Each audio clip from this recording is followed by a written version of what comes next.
আমরা হচ্ছে code optimisation টেকনিকটা দেখব। তো কোড অপটিমাইজেশন টেকনিকের মধ্যে হচ্ছে ৩ টা পার্ট আছে। একটা হচ্ছে কমন সাব এক্সপ্রেশন এলিমিনেশন। তো এই কমন সাব এক্সপ্রেশন যে এলিমিনেট আমরা করি এটা হচ্ছে আমরা ২ টাইপের করি। একটা হচ্ছে লোকাল, একটা হচ্ছে গ্লোবাল। এরপরে হচ্ছে আরেকটা হচ্ছে ডেট কোড এলিমিনেশন। তারপরে হচ্ছে কি কপি প্রপাগেশন। তো চলো দেখি এখন আমি যদি ডেট কোড এলিমিনেশন করি।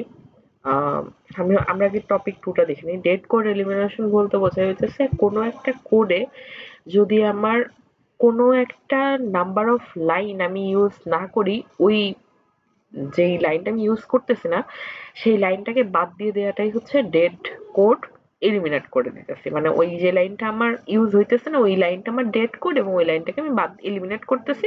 এইটাই হচ্ছে ডেড কোড এলিমিনেশন।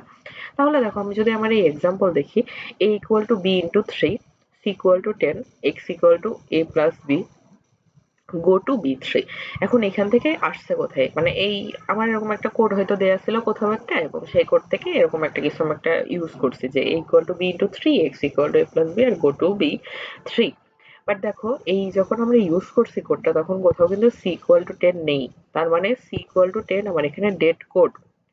তো আমার এই c ইকুয়াল টু 10 কোথাও যেহেতু কাজে লাগে নাই তাই তাকে আমরা বাদ দিয়ে দিব। এটাই হচ্ছে আমার ডেড কোড এলিমিনেশন।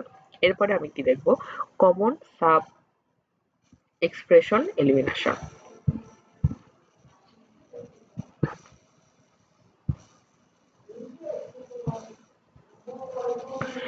তো